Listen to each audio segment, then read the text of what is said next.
Os recém-criados tribunos da plebe levam a julgamento um herói de guerra. Esta é a história da mágoa de Coriolano.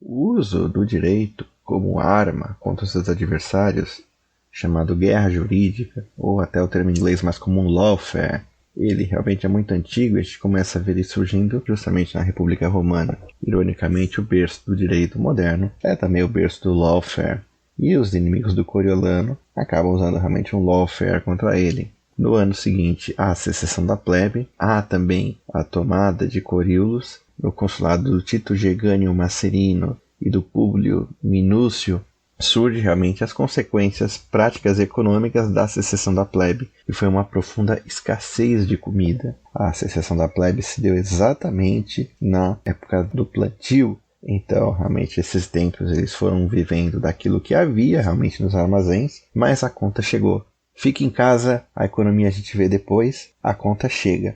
Aliás, no caso era fique no Monte Sagrado, a economia a gente vê depois. Então, realmente, a conta chegou e a conta chegou bem cara, né? Roma começou a passar fome, começou a haver uma profunda escassez de comida na cidade. E quem mais sofreu, obviamente, eram os plebeus, eram os mais pobres, porque os ricos eles tinham maneira de aguentar o preço mais caro da comida e eles tinham terras próprias, realmente, em que eles poderiam lá, emergencialmente, algum sustento, ainda que realmente o ciclo da plantio enfrente todo mundo. Obviamente quem tem uma terra própria para ter uma cultura rápida ali de subsistência sofre menos, se mesmo que abata animais ali das próprias terras. Então os romanos, saíram procurando trigo para comprar, procurando grão para comprar. E enviaram emissários com dinheiro público para toda parte para tentar comprar grãos para Etrúria, para Sicília e para a Magna Grécia ao sul. A Magna Grécia, particularmente a Campânia na Itália, era uma região muito famosa pela sua produção agrícola. Algumas cidades-estado gregas ali tinham até um grão de trigo como símbolo. E realmente os sucessos eram relativos, ainda levariam um tempo para esse grão chegar. E em Cumas, particularmente, os romanos sofreram um pouquinho porque o tirano de Cumas, Aristodemo Malacus, Aristodemo o efeminado, alguns dizem que o termo Malacus pode ser tanto efeminado como pode ser gentil, mas de qualquer forma o Aristodemo era um cara muito violento lá para a população dele. Ele fazia até os jovens vestirem roupas de sexo diferentes. Diz que durante a juventude dele ele era criado pela mãe, então por isso que ele adquiriu essas tratativas. Aristodemo, o efeminado, ele não só proíbe os romanos de comprar trigo ali em Cumas, como ainda o trigo que os romanos já compraram,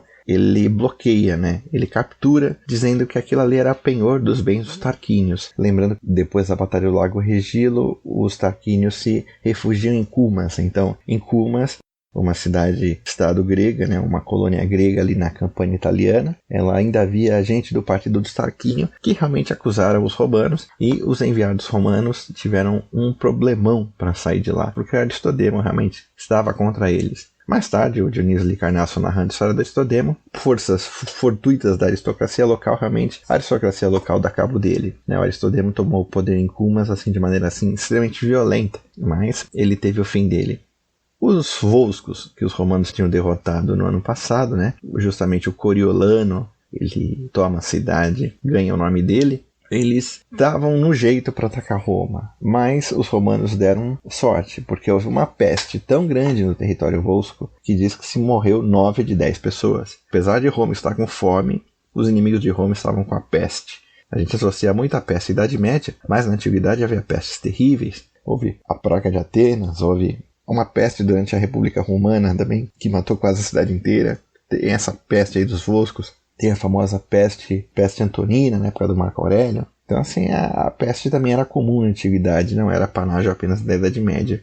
O território dos Volscos é praticamente, pelo menos alguma parte dele ali, é destruído pela doença, não se sabe qual. E os romanos, aproveitando essa situação de caos ali, e para tentar diminuir um pouquinho a pressão na cidade devido à falta de alimentos, tentam mandar compulsoriamente uma colônia para as cidades de Velitras e Norba, Porém, começa a chegar algum trigo em Roma, particularmente da Etrúria, né? A Roma sempre fez a riqueza dela nesse período inicial, sendo entreposto da Etrúria, né? Os bens saíam da Etrúria pelo rio Tibre, né? E tinham que passar do distrito das Sete Colinas, ou seja, Roma. Então, realmente veio o carregamento de trigo pelo Tibre, vindo da Etrúria, e deu para aliviar um pouquinho a fome na cidade. Um pouquinho, não muito, mas já foi o suficiente para a plebe se agitar. Cicínio e Brutus, que foram os líderes da rebelião da plebe no ano passado, realmente eles continuavam sendo reeleitos tribunos da plebe e acusavam em público os patrícios de terem planejado a escassez para poder realmente castigar os plebeus pela secessão e pela criação do tribunato da plebe. Então eles infeccionavam o debate público em Roma, acusando os patrícios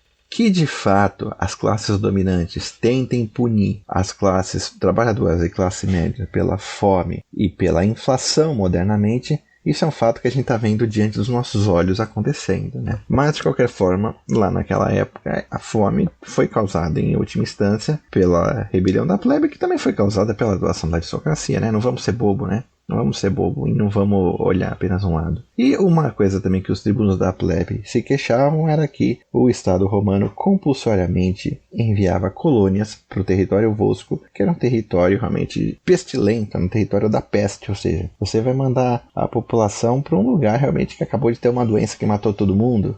Muito bem, os cônsules reúnem o Senado, pedem realmente um conselho o que fazer. O Senado romano, um pouco de saco cheio, o partido mais rigoroso vence, né, para que os cônsules realmente pusessem fim à sedição. No dia seguinte, os cônsules foram até o fórum e realmente enfrentaram a turba liderada pelos tribunos. Estava lá o Cicínio, tinha sido reeleito tribuno, metendo pilha no povo contra os patrícios, contra a aristocracia, e o cônsul mandou realmente dissolver aquela reunião, já que, de acordo com ele, apenas o cônsul tinha realmente o poder de convocar a população. Os tribunos gritaram, estava havendo um desrespeito ao poder tribunício e que eles estavam tirando realmente o poder de fala deles junto ao povo.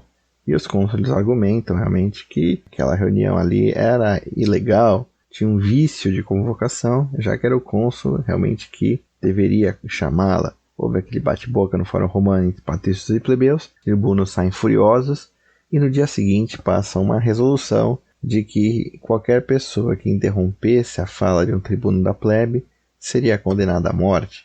Seria uma extensão da lei sagrada também ao poder realmente do tribuno falar o que ele quisesse no momento que ele quisesse, ele tivesse imunidade na fala dele. Então a lei que o Cicínio passa é que se alguém interromper ou se opor à fala de um tribuno, ia ser condenado à multa. E se continuasse se opondo, seria condenado à morte sob o julgamento da população. O Senado, para tentar colocar água na fervura, determinou um alistamento de um exército para que fosse ser atacados os volscos de Ancio. No alistamento, os plebeus não compareceram, mas os patrícios tentaram compensar se alistando em massa com seus clientes para poder formar o exército realmente e deixando os plebeus de lado. Nem o cônsul, sentindo os problemas que já houve no ano passado, ele quis impor qualquer tipo de pena aos plebeus que não se listassem. Mas de qualquer forma, os romanos formaram um bom exércitozinho ali com os patrícios, né? E liderados pelo Coriolano, foram atacar lá a região dos Volscos, ao sul do Lácio. Foi uma guerra boa, eles capturaram bastante escravos, comida e gado e voltaram para Roma, assim, cheio de butim, cheio de riquezas, né? E essa comida que eles pegaram em Ancio até ajudou a aliviar um pouco da fome para os que foram, né? O Coriolano parece que fez isso quase que de propósito, né? Para criar mais confusão ainda.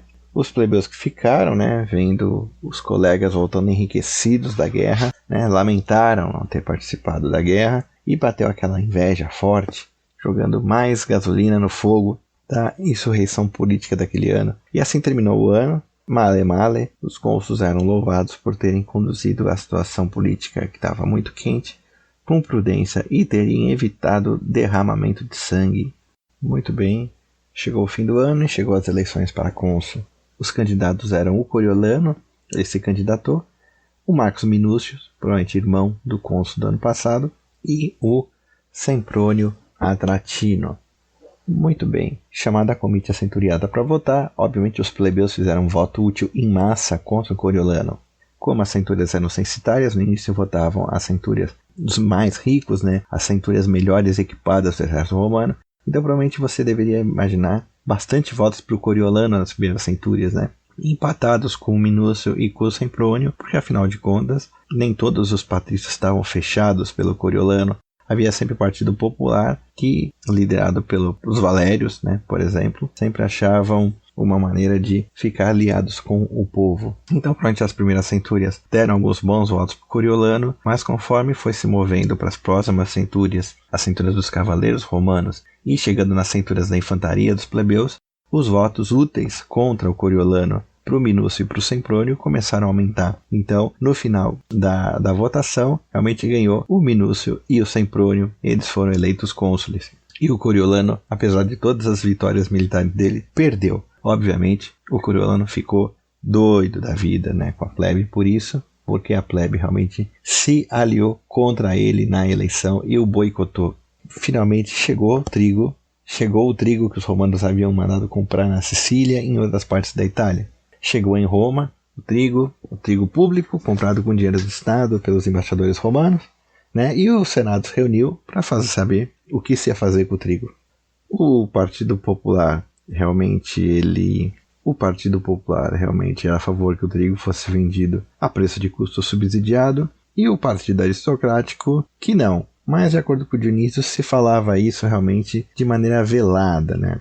É importante ressaltar que, até pela situação que nós estamos vivendo, a inflação e a questão de escassez de mercado, elas não acontecem de maneira esporádica, né? São ações humanas que levam. E estrangular realmente a população com o preço de comida mais caro é uma estratégia assim muito antiga. Uma estratégia que a gente está vendo agora, né? Não pensem que a alta de combustíveis e comida não foi realmente algo deliberado e pensado, com políticas que foram feitas para poder realmente esmagar não só a classe trabalhadora, como a classe trabalhadora, tanto mais pobre quanto da classe média, né? No momento em que você realmente tem que só viver para procurar o alimento, você se torna mais facilmente manipulável.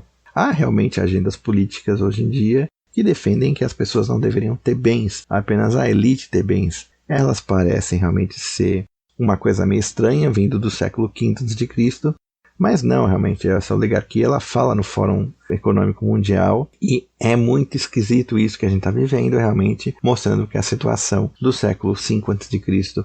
para o século XXI a.C. varia para ficar igual. Ao mesmo tempo é apavorante, e daí a importância realmente da gente conhecer essa história antiga. Muito bem, o Partido Aristocrata no Senado Romano realmente estava a favor de que não se pegasse leve com os plebeus, mas de acordo com Dionísio de Halicarnasso, todo mundo falava de maneira velada, porque realmente esses planos, né? Como a gente vê hoje em dia, né? Esses planos, eles ficam escondidos a céu aberto, mas não se deve falar muito, né? Quem apontar esses planos tem que ser acusado de ser um teórico da conspiração, tem que ser calado da tribuna pública, hoje em dia das redes sociais. Então, os aristocratas viram nisso uma maneira realmente de acabar com o poder tribunício, que estava gerando tanto problema. Mas o Coriolano foi boca aberta. Aí ele já estava bravo que perdeu a eleição, e ele realmente falou abertamente no Senado que o trigo deveria ser vendido a preço mais caro, realmente, e que essa seria a oportunidade dos patrícios se livrarem de uma vez por todas dos tribunos da plebe. E mandou ver. Falou mesmo, confiado, né, na palavra dele, ele falou muitas, né? Os tribunos da plebe realmente ficaram horrorizados, né? Horrorizados com tudo que o Coriolano falou. Lembrando que os tribunos da plebe, eles não eram senadores no sentido estrito, mas ficavam no Senado romano ali, ficavam nos seus banquinhos, né, acompanhando a votação do Senado, intervindo quando necessário. Então os tribunos da plebe ficaram horrorizados com o que o Coriolano falou, porque praticamente era um genocídio da plebe, né? O povo passando fome e o Coriolano advogando para que se vendesse comida mais cara, justamente para poder oprimir a população e destruir ela, né? Essas coisas se falam de maneira velada, né? Não significa que o Coriolano fosse o único que pensasse assim, mas ele foi o único boca aberta que falou isso. Muito bem, os senadores começaram a falar. Os do Partido Aristocrático realmente louvaram a coragem e a franqueza do Coriolano por falar contra o poder tribunício, enquanto o Partido Popular ficou também horrorizado e falou que aquilo ali não era nem liberdade de expressão, nem patriotismo, aquilo ali era loucura e era uma maneira de realmente destruir Roma, acabando de vez com a concórdia das classes, era praticamente um genocídio, era realmente matar metade da população de Roma, né? Eles gritaram que os cônsules deveriam fazer alguma coisa, que aquela proposta do Coriolano era absurda, que era a declaração de morte, e que se eles não fizessem nada, realmente eles iam levar a situação ao povo, entendeu? Porque praticamente o Coriolano que ele fez era inaceitável. Porém, realmente, o Coriolano estava com muito apoio ali no Senado, ele enfrentou os tribunos, dizendo que os tribunos não tinham realmente autoridade para criticar ele, e que eles estavam bagunçando a república, e que eles sublevavam os pobres com a demagogia deles, e que ele realmente não mais se oporia aos tribunos com palavras, mas se oporia com atos. Ou seja, para bom entendedor, ele puxou a faca, né? Ele puxou a faca e ameaçou os tribunos, realmente, de tomar medidas coercitivas contra o poder deles. Por mais que nós tenhamos um amor à liberdade de expressão, não é difícil ver nos problemas que tiveram aí na República Romana um reflexo das tentativas de criminalização dos deputados federais que acontecem agora na República Brasileira. É algo ao mesmo tempo muito interessante e muito triste. E como dizia o Carl Schmitt, que a gente sempre cita aqui no canal, né, a política é uma relação amigo-inimigo. Então, se seu inimigo fala uma enormidade, você obviamente usa isso contra ele, né, rasgando as vestes a favor realmente do Estado e defensor das instituições. Isso acontece mesmo. Mas o fato é que os tribunos fugiram do Senado, convocaram o povo, convocaram o povo no Fórum Romano para poder dar satisfação do que realmente o que o Coriolano falou e dos planos que o Coriolano para literalmente destruir a plebe por fome. Os tribunos convocaram o Coriolano para se defender, mandaram os edis intimarem o Coriolano e trazer ele no fórum para se defender, mas o Coriolano não foi, o Coriolano falou, nem quero saber. Os tribunos mandaram mais gente, realmente, e os patrícios defenderam o Coriolano sem realmente deixar ele para o fórum atender a intimação dos tribunos, realmente para se defender. A notícia toda se espalhou por Roma, e a cidade ficou empolvorosa, né? Coriolano ia ser julgado pelos tribunos no fórum, pelo que ele falou no Senado, e os patrícios defendendo ele. Mas é importante ressaltar que os romanos ainda tinham uma certa virtude, que nesse ponto talvez os brasileiros bem e mal ainda tenham, né? Os romanos não apelavam para a violência. Então, assim, muitas cidades realmente já teria havido um banho de sangue, um derramamento de sangue entre patrícios e plebeus, como houve em tantas cidades da Grécia, da Magna Grécia e da Sicília. Mas os romanos tinham uma virtude realmente. As classes se respeitavam, elas conflitavam, mas elas não lutavam, né, a ponto de chegar no derramamento de sangue. Quer dizer, pelo menos em geral. Era uma grande virtude assim que os romanos tinham nessa época. Bom, no dia seguinte, realmente, os tribunos reuniram o povo no fórum, né, no antigo templo de Vulcano que havia no fórum romano, e os patrícios se reuniram em torno do Coriolano, mas tentando jogar água na fervura. Lembrando que aristocratas romanos não eram unânimes, né? O Platão dizia que um governo só cai quando há uma dissensão na sua classe dominante. De fato, nem todos os patrícios se aliavam ao Coriolano. A gente sempre lembra dos Valérios, por exemplo, e dos Servílios, que sempre estavam aliados ao Partido Popular. Bom, de qualquer forma, o cônsul Minúcio foi enviado ao fórum para poder apaziguar a crise que os tribunos estavam insuflando. E o cônsul Minúcio, ele realmente tenta colocar no discurso dele ao povo tudo em pratos limpos, né? O cônsul realmente argumenta que a fome ocorreu pelo simples motivo que nada foi plantado, que eles sabiam que foi a guerra com os roscos e a secessão da plebe impediu realmente que se fosse plantada a comida na época certa. Quanto a enviar colonos para Velitras, isso foi útil tanto para os que foram quanto para os que ficaram. Os que foram realmente tinham terras novas para plantar e produzir riqueza. E os que ficaram tiveram aliviada a questão da carentia de gêneros na cidade, porque era menos boca para alimentar. Então realmente não haveria motivo para a plebe ficar tão revoltada assim.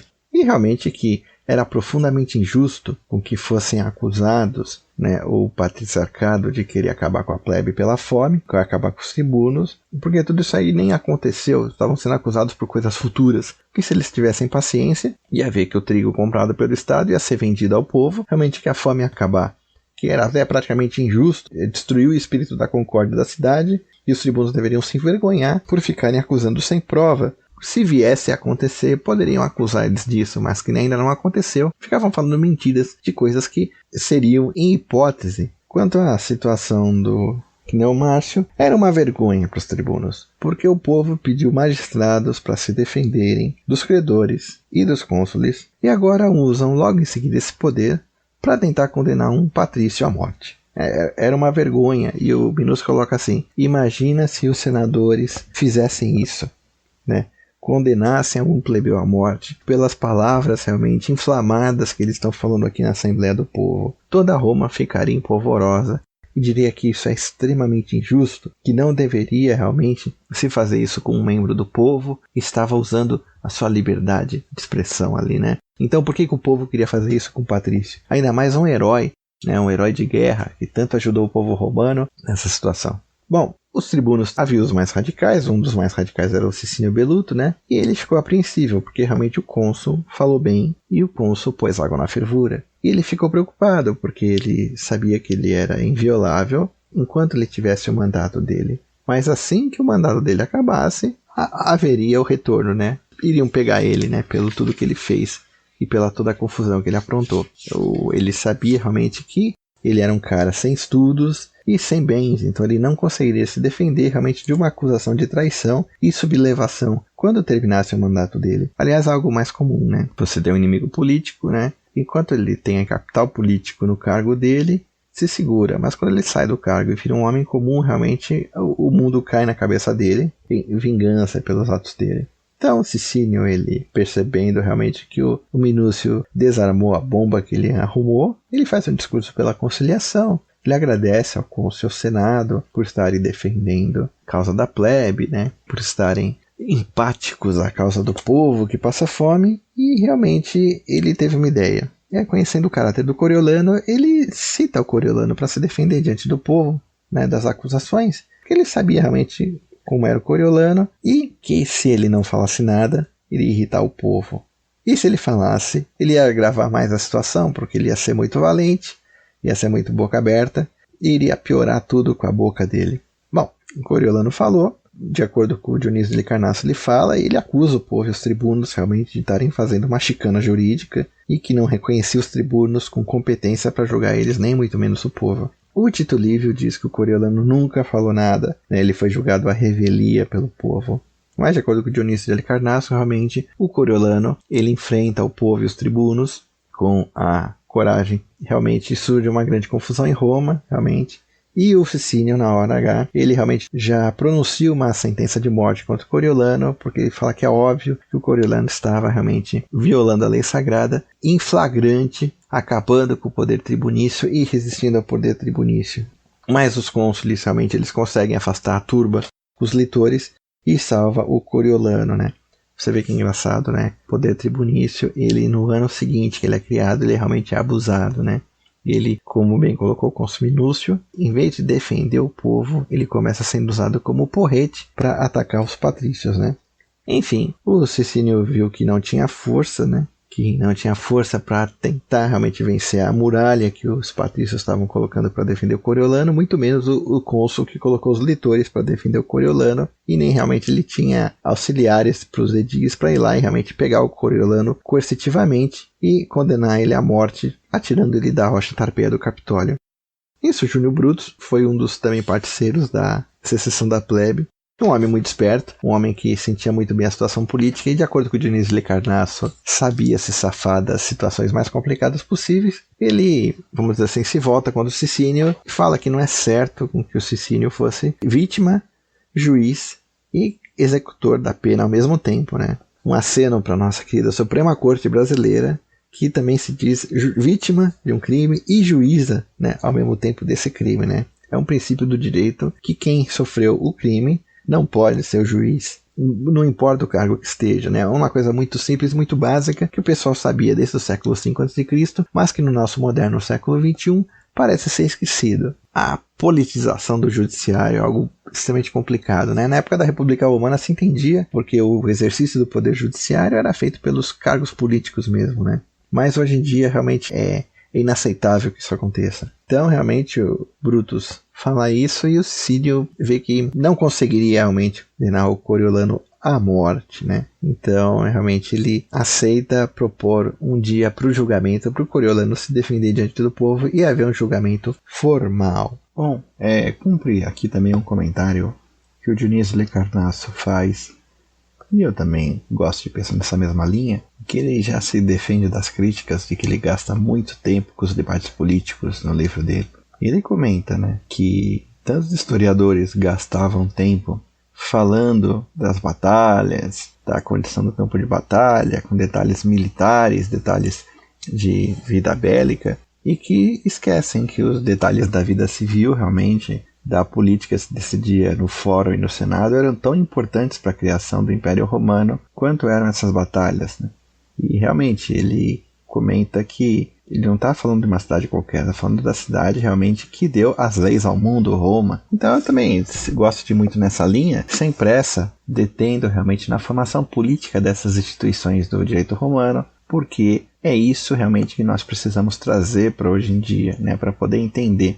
De certa forma, eu até meio que me consolo das desgraças que a gente vive hoje em dia. Quando eu penso nesses debates do passado, eu vejo realmente que, como dizia o Eclesiastes, não há nada de novo sob o sol. O homem continua o mesmo. De fato, a tecnologia muitas vezes ela é disruptiva, mas muda para ficar igual, né? A história sempre volta atrás, mas ela volta atrás numa espiral, né? O valor de face ela volta no mesmo lugar, mas ela se deslocando no tempo. Bom, de qualquer forma, os cônsules convocam o Senado para poder discutir o que fazer com o trigo realmente que chegou em Roma. E o Senado vota realmente para que se venda o trigo subsidiado a preços menores, a preços anteriores aos da rebelião da plebe, da grande fome, para que se pudesse, vamos dizer assim, desarmar a bomba que estava surgindo realmente do problema da guerra civil, para desarmar realmente a rebelião da plebe.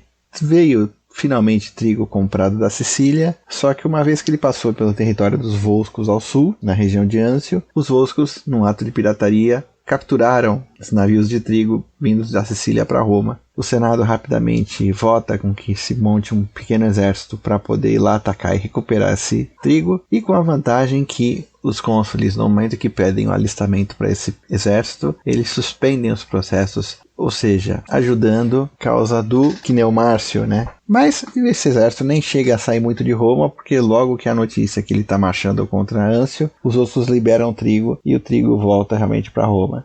Bom, terminada essa expedição, o Sicínio marca a data do julgamento e pede para que todos os romanos compareçam em massa ao fórum para ser o julgamento do Coriolano, inclusive os romanos que estavam até mesmo nas colônias, né? E pede inclusive que os colonos venham para Roma para poder fazer a votação, para poder ter mais peso a votação. Bom, os cônsules confabulavam junto do Senado como podiam desarmar legalmente esse problemão do julgamento do Cneo Márcio Coriolano e como realmente poderiam uma saída legal para acabar com todas essas desgraças, né? Já estavam tentando saídas militares, saídas econômicas. Qual era a saída legal? E eles encontraram sim uma saída legal. Bom, sempre que o povo se reunia para votar nesse período republicano e monárquico, sempre era com a chancela do Senado. Sempre realmente na forma de peso e contrapeso, o Senado romano ele votava a pauta que seria submetida ao povo para votar, através de um senatus consultum, né? Onde os tradutores do Dionísio de Licarnasso chamam de decreto preliminar, mas em latim a gente sabe que é senatus consultum. Então, de certa forma, os cônsules propuseram realmente essa ideia para os tribunos, dizendo isso, ó, sempre que o povo se reúne para votar, ele se reúne para votar sobre a pauta que o Senado dá. Essa é a tradição, é de fato um peso e contrapeso da República Romana, e realmente os tribunos tinham que acatar isso, né? O Sicílio não gostou, mas os tribunos mais moderados, liderados por um tal de Décio, realmente concordaram, né? Então o Senado foi convocado no dia seguinte, e o Décio, o tribuno moderado, né, ele foi até o Senado, né, louvando o Senado por essa decisão realmente de participar junto do julgamento, e expôs ao Senado romano os argumentos pelo julgamento. O Coriolano seria acusado, né? Os senadores estavam questionando os tribunos realmente, de fato, sobre o que o Coriolano seria acusado, sobre quais termos ele teria sendo citado perante o povo e qual seria a acusação do Coriolano. Porque na história fica muito nebuloso, a gente sabe realmente que o que deu aso ao julgamento do Coriolano, além do clima político, né? Clima, como dizia o Carl Schmitt, de política de nós versus eles, amigos e inimigos, né? O que pesou contra o Coriolano foi o discurso dele bombástico no Senado, né? Para se vender trigo mais caro para poder para poder realmente atacar a plebe romana e acabar com o tribunato. Então as acusações sobre o Coriolano são, em grosso modo, praticamente um genocídio ao demandar vender comida mais cara para a plebe. Com isso, a tentativa de derrubada do poder tribunício e a violação da lei sagrada. Lembrando que a lei sagrada determinava a morte para quem realmente desobedecesse ou fosse contra um tribuno da plebe. Então, realmente, fazendo isso, o Coriolano, de maneira imprópria, ele realmente está atacando, né, o tribunato da plebe. E, finalmente, aquela acusação muito famosa na antiguidade de almejar a tirania, né? Mas almejar a tirania também de uma maneira imprópria, né? Porque se realmente ele conseguisse o intento dele de vender trigo mais caro e exterminando a plebe realmente por fome, né, ele estaria mudando a Constituição Romana também de maneira indireta, né, o que foi considerado também uma espécie de tirania, tirando realmente o componente democrático da República Romana. Claro que tudo isso aqui que eu estou falando, né, eu estou colocando em tintas e tipificações modernas. Em certo sentido, né, os historiadores antigos também estavam colocando o olhar clássico deles sobre esses eventos antigos, né. A nossa linguagem, ela é diferente daquela época. Naquela época não havia tipificação de genocídio. Naquela época não havia tipificação de genocídio. Em que pese esse tipo penal realmente de ser de legislação internacional, né? Ironicamente, o Tribunal Penal Internacional foi feito pelo Estatuto de Roma. Bom, e assim como hoje em dia a tipificação do crime de aspirar à tirania não existe, né? Tecnicamente não existe aspirar à tirania. Existia aquela lei antiga que já deu muito quiprocó de segurança do Estado, mas esse é um tema muito longo. Nada como uma tirania antiga realmente, e creio que nenhum homem sozinho, talvez no Ocidente, ser uma estrutura muito maior, consegue realmente almejar a tirania. E mesmo entre os romanos, né, a acusação de almejar a tirania sempre é um crime por tentativa. Nunca se consuma esse crime. Tanto Espúrio Cássio quanto Espúrio Moélio foram acusados disso com o Coriolano, mas foram acusados por tentativa. Tecnicamente, o único que consumou esse crime de tirania realmente foi o Júlio César. Ele realmente foi o único que consumou, mas ele também não teve julgamento, né? Ele foi morto no atentado. Bom, posto essa pauta pelo Tribuno Décio, o Senado foi começar os debates para poder fazer a votação. Quem falou foi o Apio Cláudio, também era o líder do Partido Aristocrático, mas realmente ele estava se mantido meio na sombra. E ele fala aquilo que ele sempre falou antes, lamenta tudo o que aconteceu, ele não se move exatamente contra os tribunos da plebe, que ele não era bobo, né? Ele sabia que havia lei sagrada, mas ele realmente sabia que aquilo ali podia ser o começo do fim da República Romana. Ele pedia aos deuses que protegessem mais uma vez a República daquilo ali. E se o Senado não realmente resolvesse esse problema, seria o fim. E de fato, os tribunos da plebe fortemente prejudicaram a República Romana e o poder imperial surgiu a partir do descolamento da tribunícia potestas dos tribunos da plebe. Né? O Apio Cláudio não estava tão errado assim, muito pelo contrário, muitas coisas eles estão certas. Aliás, algo irônico, os tribunos que foram feitos para defender realmente o povo já estavam usando no dia seguinte o poder para atacar. Infelizmente, a gente é um lugar comum dizer que a política é a guerra por outros meios, mas efetivamente é o que parece, olhando a valor de face, mesmo na República Romana, tudo isso aí acontecendo.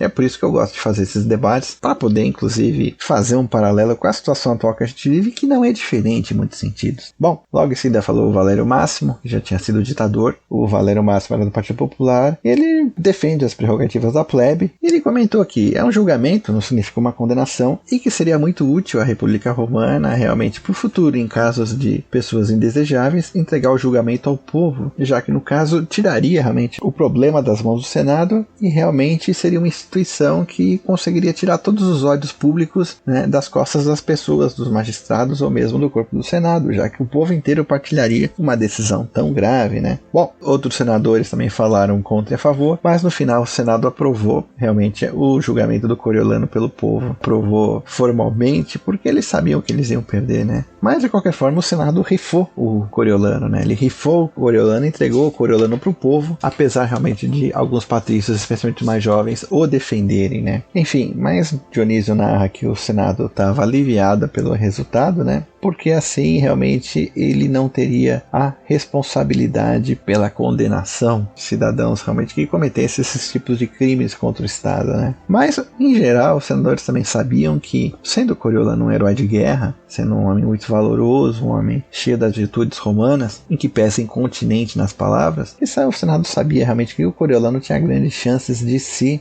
safar, de ser inocentado pelo povo romano, e essa era a confiança. Os tribunos marcaram o julgamento formal. Dali a 3 dias, o Coriolano seria ouvido pelo povo em julgamento. Seria o primeiro caso na história romana em que um cidadão romano, um patrício, seria levado ao julgamento perante o povo romano, em que nós sabemos que era composto, maior parte, pela plebe romana, né? Plebe romana, ela de oprimida, rapidamente muda a posição histórica dela, e ela estava em condições de julgar um patrício pela primeira vez na história.